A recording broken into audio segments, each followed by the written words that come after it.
Hey there, sculptors. I just wanted to give you an update and also show you how this witch is turning out. She's so cute. I love her so much. So I got the videos made of how to do this face and hands and some boots for you too. But we've got two variations. You can just make a bust like she is here and just have the witch face videos with it. Or we have a witch contest version for a full witch doll that will give you all the instructions for that as well. So anyway, come on over to makingfairies.com and you can find that information there. So I thought for this video I would show you how I make a hand for a doll like this. I have one already here that I completed earlier. And I'm going to show you how I put this together, and as I do, just go over some things about sculpting and the business and heart-to-heart talks. So here we go. Alright, to get started with your hand, you'll take a hand armature and trim it down to a size that's going to fit on her face, going from the bottom of her chin up to about the middle of her forehead. And then go ahead and trim your hand like that, and then the next step is going to be to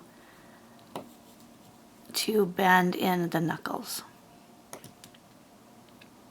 So what I'm going to do is take our little pliers here, and if you look at the knuckles, if you look at your own hand, from where your knuckle starts way back here to your first knuckle here is about halfway of your whole finger.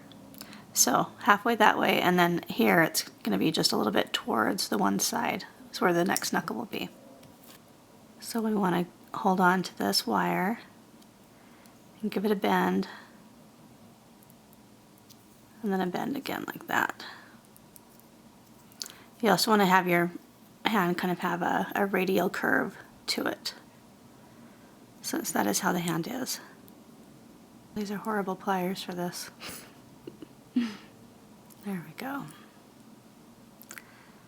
Anyway, as soon as you get all your bends made, then it's time to start putting clay on to this hand armature. Now, usually you can use a different color of wire, or you can just paint these hand armatures. The kind that we sell from Art Dolls are already painted and they're ready to go. I'm just going to be super careful and cover up any areas that might have this show through. The next step is we'll put on the clay.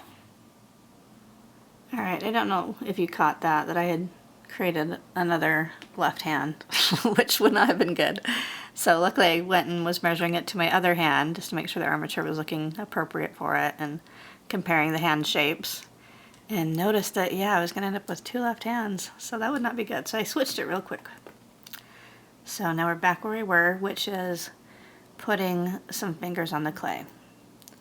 Now, the way I like to do it most often is to just kind of make a hot dog and slide it on. You can make a really long stretchy one and go over one side and down the front and down the other side. I like a hot dog, so that's what I'm going to do.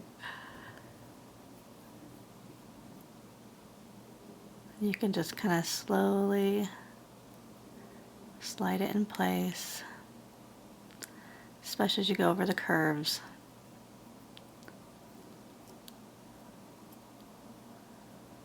I've got lots of clay on this one. It gives me a good idea of what I needed there. And I'm going to kind of spread the fingers out just a little bit as I get this clay on them. Alright, so that's what I'll keep doing, is just a lot of this patting them on. But I'll go ahead and do it in real time for you. On these fingertips, you'll probably get into a battle if you keep trying to keep them covered. Half the time they are kind of showing a little bit, and you just go over with some clay after you bake it the first time, because they can just drive you insane otherwise. So I want to just kind of keep an eye on the width, kind of the size and the girth of these fingers that I'm doing, so we keep it similar to the first hand. Alright, so we're going to keep just following this process of sliding on these little tubes, little hot dogs. And when I slide them on, I try to squeeze as I go so it keeps the wire in one place so it doesn't shift around inside there. Then again, I just kind of squeeze it gently, narrow it, make sure I'm centering the wire.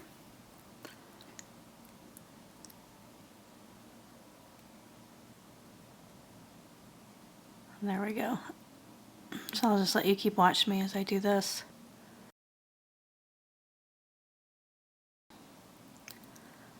So I wanted to take an opportunity to talk to you. You hear me talk all the time, but usually I'm talking about how to sculpt or how to do this piece or that piece, or very instructional, right?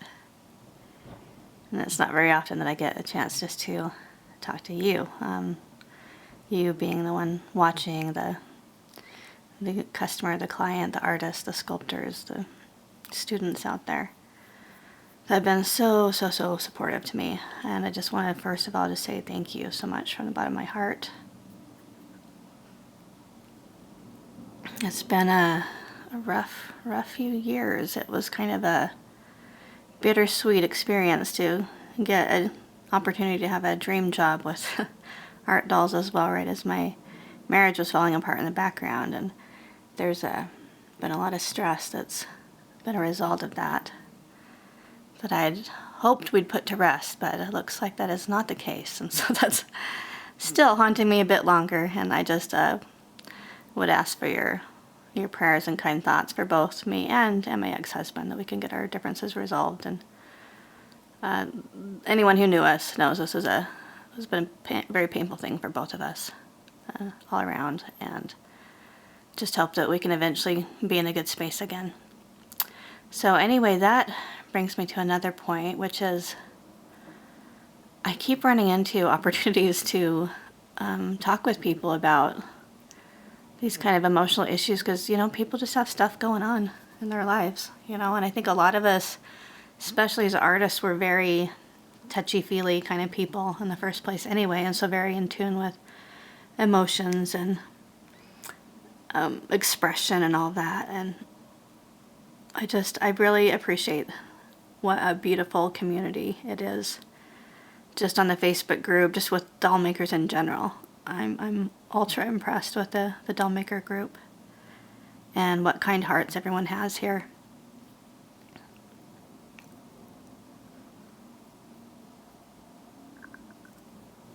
There we go.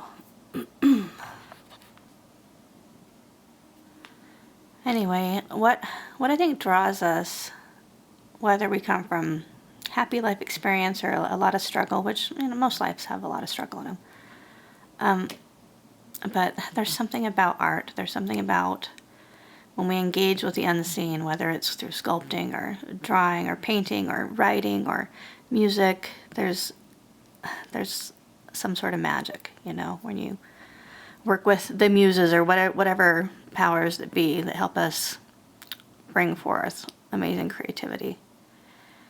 And so as I've been trying to reevaluate my life, especially as, all hell's been breaking loose, and then I fall and hurt my leg, my ankle, so badly that it's been 3 weeks now and I'm still limping like crazy, and it's been tough to get it to heal right and to get around, but it forced me to stop, and just really give some things some thought. And I feel like I've been running around like a chicken with their head cut off, honestly, ever since I got the business, just trying to keep up with everything and all the stress and demands that were made, and so what I've been thinking is how I can first scale down, for one, because I've bitten off more than I can chew, obviously. And I also feel like the things that I love the most, like being able to sculpt and teach and connect with you, are the things that aren't getting as much attention, and other things aren't getting near the attention that they need. And I want to make that to be a good situation for everybody, and make sure I stay within what I can handle, so I can make sure I deliver well on what's promised. And so in that effort, I'm going to be kind of paring down the websites a bit and possibly just converting them into one, or at least whether you go to either site, it can combine together as one order just to make it easier for everybody. And also just really being super diligent about making sure that anything that's listed on the website is in stock, because we've had that problem of having things listed in a few different shops, which I'm sure a lot of shop owners these days are dealing with when you've got things listed on eBay and Amazon, and then it's tricky to keep track of all your inventory too, and so it can get away from you. So we're just trying to calm things down a bit as far as just really pare it down and get back to what I can really handle, and make sure that that's doing really well before expanding out any further.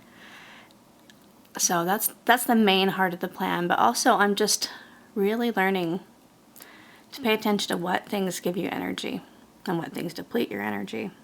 And I think maybe you have to get to a state where you are just so out of energy that you become so aware of it. I'll say more about that in a second, but I just wanted to say, when you get to the palm, you can just make a little piece like this. If you want to shape it more like a palm already, like maybe squeeze it in the center so it's a little bit more meaty on where the fingers are going to be and down where the muscle at the bottom will be, you can do that too. Honestly, I don't worry about it much, just because I figure you're squeezing around a lot anyway. But I'm used to just really getting in there and getting my fingers dirty, and sculpting all over the place. So it's nice to try to keep it just adding simple shapes when you're beginning. But that's pretty much it for getting the hand clay on. That part's not too difficult. Now what I want to do is keep track of how it's comparing to this one, right? Because you can see it's already starting to get to be too wide. So what I'm going to do is just start narrowing it at this point.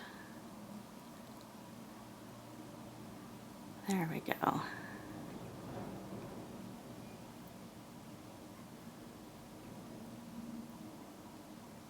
Alright, and so I have the fingers plenty wide so then I can just kind of pull and squeeze it off eventually as I get it to be the right thickness that I desire there.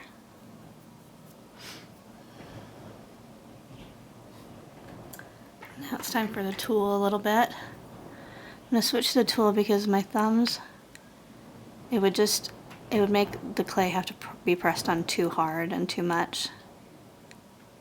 And so we don't want to have to go back and fill in cracks and stuff from pressing too hard on it.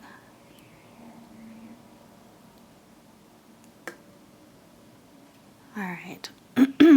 Anyway, back to what I was saying. I was thinking even with my work, as many of you know, I have been dealing with PTSD too, and so that ends up meaning that your anxiety level just gets jacked up so easily, and then your energy gets used on that.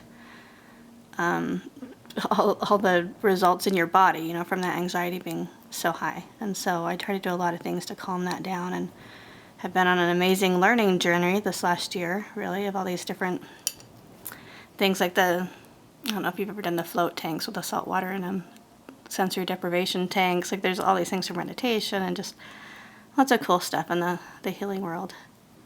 And so on the plus side, it's been really nice to explore that a bit and to learn a lot. And I look forward in videos to come to be sharing more about what I've learned too. Because I know stress comes to us in all sorts of ways, and a lot of times we are here sculpting to kind of get away from it in a way too, but also to just have a place to focus our minds and just kind of get to that Zen place, I guess that's why sculpting reminds me of the spa, like a day spa, or these places that, try to do a lot to get you in a good feeling space. And how lucky are we that sculpting just kind of does that for us, right? Anybody who's done it for very long, that's usually part of why you end up staying, because it's this tactile, amazing experience. And then just the whole process of kind of giving life to something is very amazing. Making this witch was so fun. She's been really fun. I've made bigger witches, but not one as small as she is, and I just love her.